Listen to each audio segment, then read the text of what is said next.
Hello friends, welcome to Latha's cook book. மாலையபட்ச lunch இன்றைக்கி என்ன பண்ணுறதா இருக்கேன்னு தெரியுமா? வெள்ளரிக்காய் திருப்பி திருப்பி என்ன எல்லோரும் வெள்ளரிக்காய் வாழைக்காய் இதுதான். நான் கண்ணை மூடின்னு படுத்துட்டா கூட எனக்கு வெள்ளரிக்காய் வாழைக்காய் தான் வருது. நிஜமாகவே சொல்கிறேன். அப்படி நான் இவ்வளோ சின்சியராக பண்ணி நிறைய பேர் எனக்கு கமெண்ட் விடுறேன். துவரம்பருப்பை போட்டுட்டேன், இன்னைக்கு போடக்கூடாது, ஏன் போட்டேன் அப்படின்னு கேட்குறேன். இத்தனைக்கும் நான் வாத்தியார் மாமாக்கெல்லாம் ஃபோன் பண்ணினாலும் இப்போல்லாம் என் நம்பரை பார்த்தாலே சாஸ்திரிகள் மாமாவே எடுக்க மாட்டேங்கிறார். எல்லாரும் சுதர்ஷன ஹோமம், கணபதி ஹோமம் இதெல்லாம் எப்படின்னு கேட்குறேன். நீங்கள் வாழைக்காய் பண்ணலாமான்னு, இது என்ன கொஸ்டின், அவங்க ஃபோனே எடுக்க மாட்டேங்கிறாரு. ஸோ அதனால் எது இப்படியே ஓடிட்டு இருக்கு. இன்னும் 2-3 நாள் நான் ஓட்டணும் அந்த வாழைக்காய் இதெல்லாம் வச்சுட்டு. ஸோ ரொம்ப சின்சியராக தான் பண்ணிகிட்டு இருக்கேன். துவரம்பருப்பு போடக்கூடாது, பைத்தம்பருப்பில் தான் எல்லாம் பண்ணணும். ஆனாலும் ரொம்ப ரொம்ப ஒரு ரெஸ்ட்ரிக்டட் டயட் இருக்குது பாருங்க. ரொம்ப ரொம்ப ரெஸ்ட்ரிக்ஷன்ஸ், டூ மெனி இது கட்டுப்பாடுஸ். இந்த ரொம்ப கட்டுப்பாடில் வந்தோன்னாக்கா நமக்கு என்ன பண்ணுறதுன்னு புரிய மாட்டேங்கிறது. அதுதான் சொல்கிறேன். பாதி ஐட்டம் ஒத்துக்கவே மாட்டேங்குது. அப்போ என்ன பண்ணுறது சொல்லுங்க. அப்போ இதான் நடுப்புற 1-2 சேர்த்துக்கு தானே வேண்டியிருக்கு. இந்த இதுலேருந்து இந்த நார்மல் இது இப்போ இந்த 15 நாளைக்கு என்ன சொல்லியிருக்கோ அதை விட்டுட்டு ஏதோ நமக்கு உடம்புக்கு ஒத்துக்கிறது கொஞ்சம் கொஞ்சம் சேர்த்துக்கு தான் வேண்டியிருக்கு. ஆனாலும் என்ன சொல்லியிருக்கோ அப்படி தான் நான் பண்ணிகிட்டு இருக்கேன். ஸோ இன்னித்து இது என்ன பண்ணலான்னாக்க வெள்ளரிக்காய் எடுத்து வச்சுட்டு இருக்கேன். அதை வச்சு ஒரு தொகையில் அரைக்கலாம்னு இருக்கேன். வெள்ளரிக்காய் தொகையில் இதுவே ரொம்ப புதுசு தான். அதே மாதிரி ஒரு டெம்பிள் ரசம் இங்கே கர்நாடகாவில் வைக்கிறது. இதுக்கு புளி, டொமேட்டோ எதுவுமே தேவையில்லை. ஆனால் ரொம்ப ரொம்ப நல்லாயிருக்கும். தேங்காய் பால் போட்டு துவரம்பருப்பில் இது செய்ய ரசம். நீங்கள் எல்லோரும் பாருங்க, இப்போ பார்ப்பேன். அதுக்கப்புறமா பார்க்கா ஃப்ரை. அவ்வளோதான் இன்றைக்கி. இந்த 3 ஐட்டம் தான் இன்றைக்கி. வாங்கோ பார்க்கலாம். ஸோ இன்னித்து சமையலுக்கு நான் இங்கே என்னெல்லாம் காய்கறி எடுத்து வச்சுருக்கேன் பாருங்க. இந்த பார்க்கா எடுத்து வச்சுருக்கேன். இது ஃப்ரை பண்ணிடலான்னு. ரசத்துக்கு மாத்திரம் கொஞ்சோண்டு நினச்சி வச்சுட்டுருக்கேன். பருப்பு இவ்வளோதான். இது என்ன 2 ஸ்பூன் இருக்கும், அவ்வளோதான். வெள்ளரிக்காய் இதை தொகையலாக இருக்கலாம். இந்த பார்க்காயை கொஞ்சமாக இப்படி மேலே இப்படி சுரண்டினா மாதிரி கூட பண்ணிக்கலாம். நறுக்கிறதுக்கு முன்னாடி கொஞ்சம் கசப்பு கொஞ்சம் குறைச்சலாக தெரியும். அந்த மாதிரி பண்ணி இந்த மாதிரி பண்ணிடலாம்.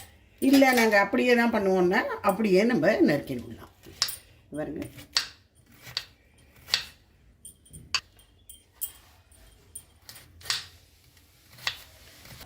இங்கே பார்க்காய் இந்த மாதிரி ரவுண்டாக கட் பண்ணி வச்சுட்டேன். இதை முதல்ல ஃப்ரை பண்ணிவிடலாம். இங்கே கடாயில் 2 டேபிள் ஸ்பூனுக்கு பக்கமாக எண்ணெய் வச்சுட்டுருக்கேன். அதில் கடுகு,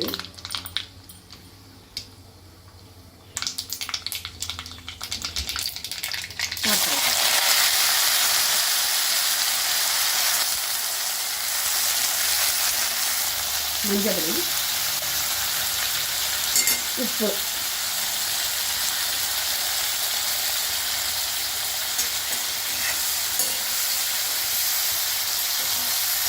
இதை இப்போ மூடி வச்சோம்னா சிம்மில் வச்சுடலாம். இங்கே கறி ஃப்ரை ஆகிற டயத்தில் நான் குக்கரில் சாதமும் வச்சு மேலே தட்டில் பருப்பும் போட்டு விட்டேன் ரசத்துக்காக. ஸோ 2 ஆயிடும். இந்த வெள்ளரிக்காயை இப்போ திரும்பிட்டு விடலாம். இந்த வெள்ளரிக்காய் சட்னி இப்போ எப்படி தொகையில் எப்படி அரைக்கிறதுன்னு பார்க்கலாம். இதுக்கு நான் 2 ஸ்பூன் பொட்டுக்கடலை இங்கே போட்டுருக்கேன். 2 பச்சை மிளகா, கொஞ்சம் தேங்காய், உப்பு, இதை போட்டு ஒரு சுற்று தின்னுடலாம். அதுக்கப்புறமா வெள்ளரிக்காயை போட்டு திருப்பியும் ஒரு நம்ம இது கிரைண்ட் பண்ணிக்கலாம். இப்போ கொஞ்சம் புளியை போட்டுக்கணும். இந்த துருவி வச்சுருந்த வெள்ளரிக்காயிலேருந்து லேசாக அப்படி ஜலத்தை புழிஞ்சு அப்படி எடுத்துடணும். ஜலத்தோடு போட வேண்டாம், ஜலத்தை எடுத்துடணும்.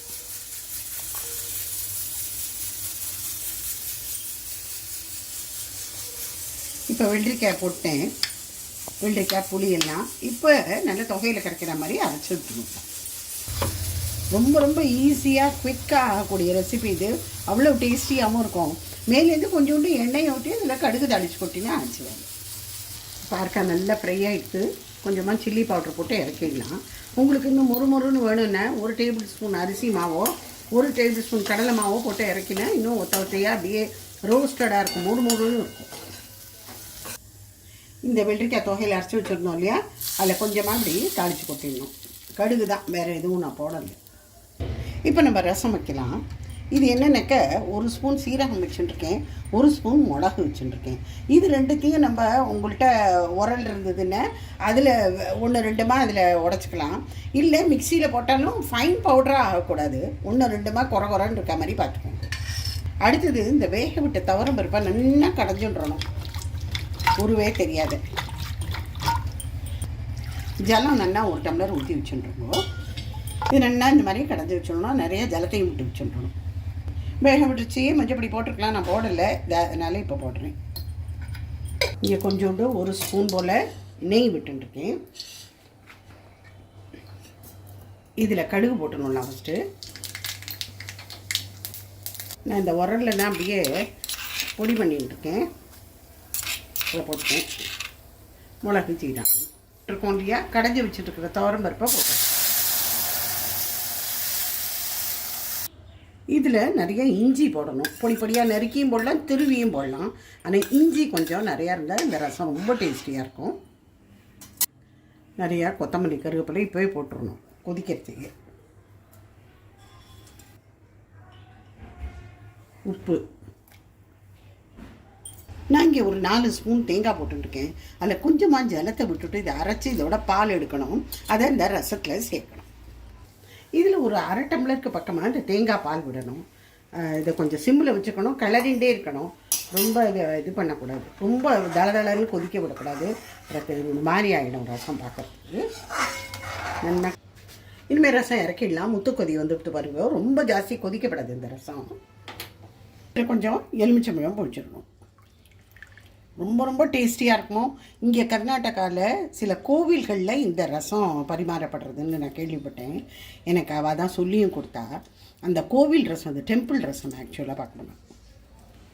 ஸோ இன்னைக்கு சமையல் பார்த்தீங்கன்னா பார்க்கா ஃப்ரை, வெள்ளரிக்காய் தொகையல், ரசம், இது டெம்பிள் ரசம், துவரம்பருப்பு, தேங்காய் பால் விட்ட ரசம். இப்போ பிளேட்டிங் பார்த்துக்கலாம். இது பார்க்கா ஃப்ரை, சூடான சாதம், இது வெள்ளரிக்காய் தொகையல் பண்ணியிருந்தேன் இல்லையா, அது.